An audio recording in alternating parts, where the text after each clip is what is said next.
I see myself, but I see myself from a third perspective.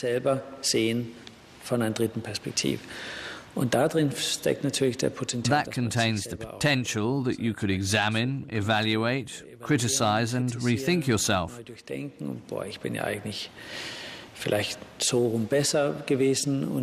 I would have been better if I were that way round. It's very rare that you get the support of such a self-confrontation, I think.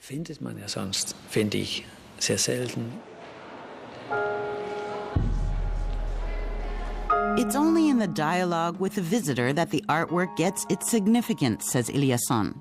Without visitors, there would just be lamps casting light on the wall. Your Uncertain Shadow is an installation that only comes to life through the people.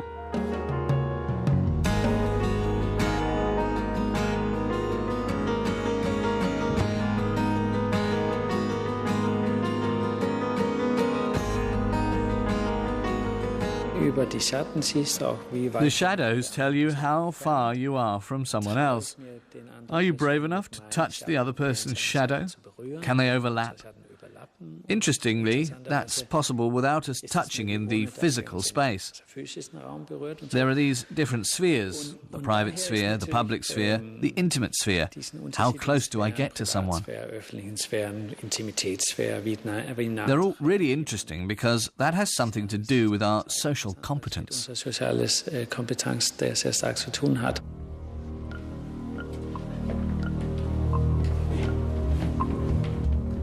In his installation, Your Blind Passenger, Eliasson has visitors dive into a dense fog of changing colors. Whether they curiously feel their way through the room, or whether they lose their orientation and start panicking, everyone leaves with an unforgettable experience.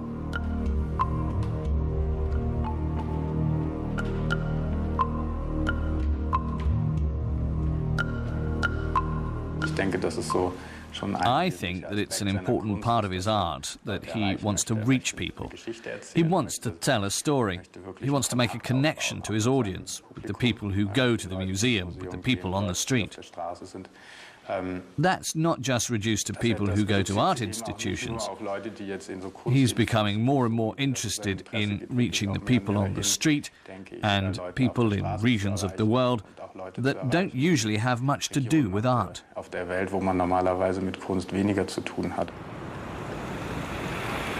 Passers-by in Berlin are surprised about the icy bicycles and the driftwood from Iceland. Eliasson distributed the objects around the city. The street becomes a museum. Suddenly, everything could be art, even a mirrored lorry doing its rounds around a roundabout.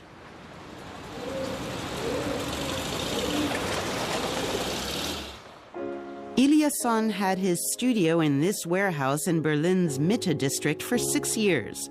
He was right next door to Thomas Demand. Even in those days, the Danish artist had a team of around 30 people, whereas Demand worked alone. But it was an enriching neighborly relationship for both of them. I bought a machine he could work with a lot, a digital cutting machine. He bought certain computer programs that we used. We had a close daily, hourly exchange of resources and ideas. The longer you know each other, the more direct you can be about each other's work.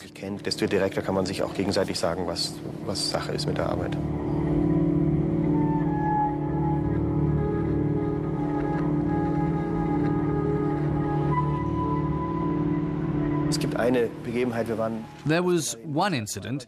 We went to Iceland together several times. Once, he wanted to show me some mosses.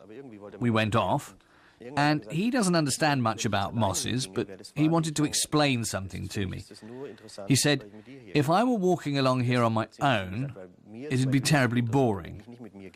This is only interesting to me because I'm doing it with you. He said that a few times, but for me it would be more interesting if I didn't have to walk along with myself, so to speak, but could be on my own. He always defines his situations via his counterpart. Without a counterpart, he's insignificant or banal, without a reference point. That seems to me to be crucial. That's why he had this big studio with all these people with whom he could discuss things at any moment. They would play the ball back to him. In 2008, Eliasson moved to a former brewery in another district of Berlin, Prenzlauer Berg. Here he has everything under one roof: his workshop, an archive, and the Institute for Spatial Experiments, where as art professor he teaches all of his students. Eliasson has invited dancers from all around the world to his studio. Performing a slow-motion experiment, they mix with his employees. It's reminiscent of his youth, when he was a breakdance champion himself.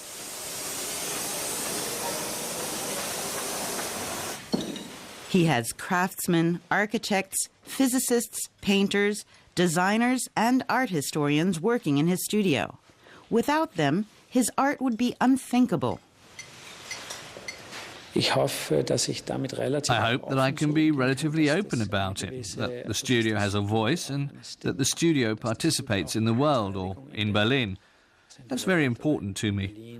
I want the studio to be transparent. There are no secrets. The studio is here and the people are great. There are lots of other artist studios where artists hide behind the myth.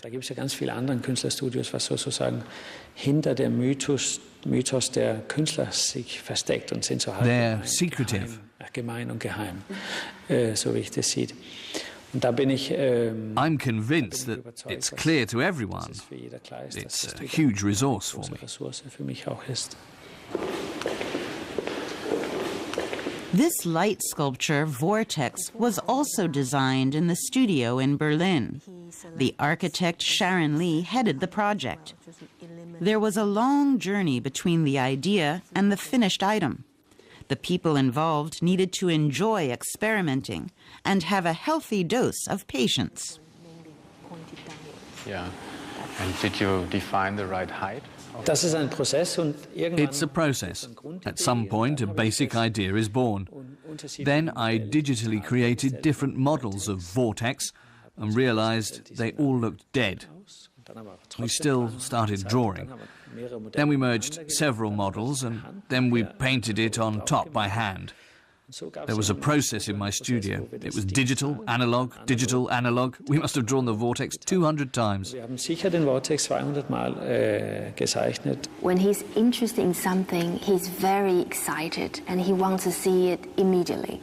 So it's always, of course, a lot of work to be done very quickly, but also this part of the energy that I like. And I think he likes it as well. He likes the way that we have an idea and we immediately go into it and we immediately produce something that could possibly be it. A vortex of reflective metal and glass. Despite the rigid materials, it's still alive and full of verve. Eliasson plays with light and shadow, mixes daylight with artificial light in the sculpture. Every shard was made especially. They're all hand-blown. During the production, the team had to solve a lot of questions about the details.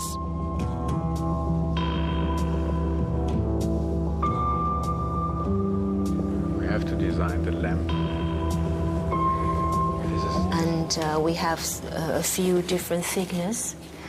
And of course, the thicker one at the top, and it gets thinner in the bottom. And so we have this kind of glass holder thing. And so that's just the only connection between the glass and the structure is this very thin connection parts.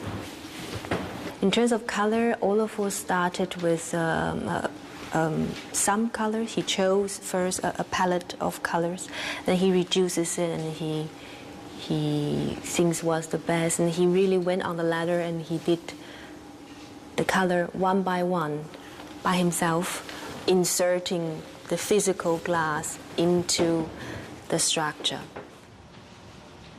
The work was cut up and dismantled and taken from Berlin to the new building of Munich's Lenbach House. A team of specialists spent 4 weeks working on installing the light sculpture in its final destination. Everyone was excited to see how the vortex would come across in the foyer of the new building.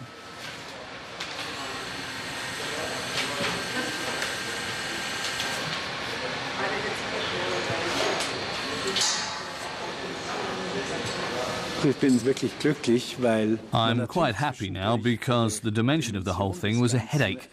There were 6 or 7 components and they all weighed around 200 kilograms.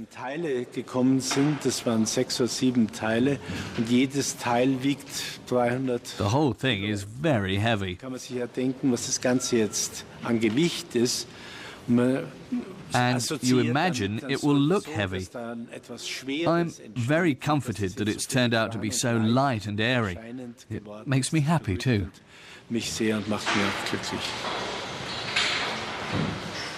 The colorful triangles and the fragmentation of the vortex are reminiscent of Kandinsky's geometric compositions of the 1920s.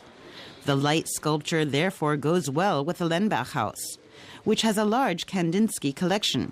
Eliasson also shares the convictions of the Russian painter. During the period when Kandinsky painted his works, there was a really fundamental belief that art could radically change the world. And I just admire this belief.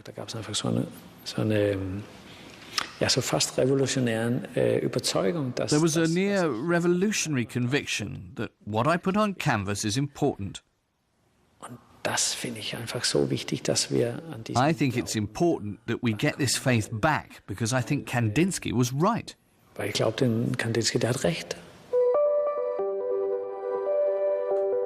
His studio is also a laboratory.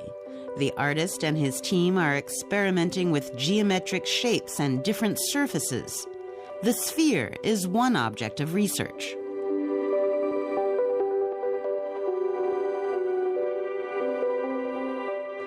Since 1996, he's been getting help from Einar Thorstein, an Icelandic engineer and mathematician. I mean, I wonder, it just somehow you start to read it. Yeah. As if this has been taken away. Mm-hmm. It would be nice to take... Eliasson develops shapes and structures with him that he then implements in his installations and sculptures. Christian Boros acquired a gentle sphere made of metal and mirrors for the exhibition in his art bunker in Berlin.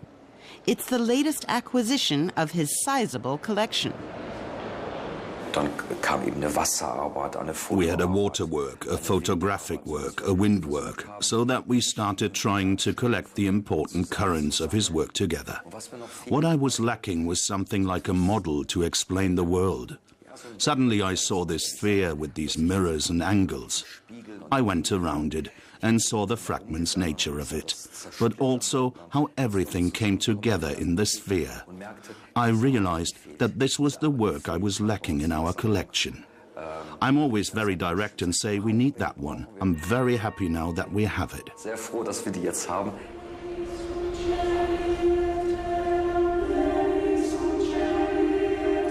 The biggest sphere to come out of Eliasson's workshop floats above the heads of pedestrians in Veskadihof in Munich's city center.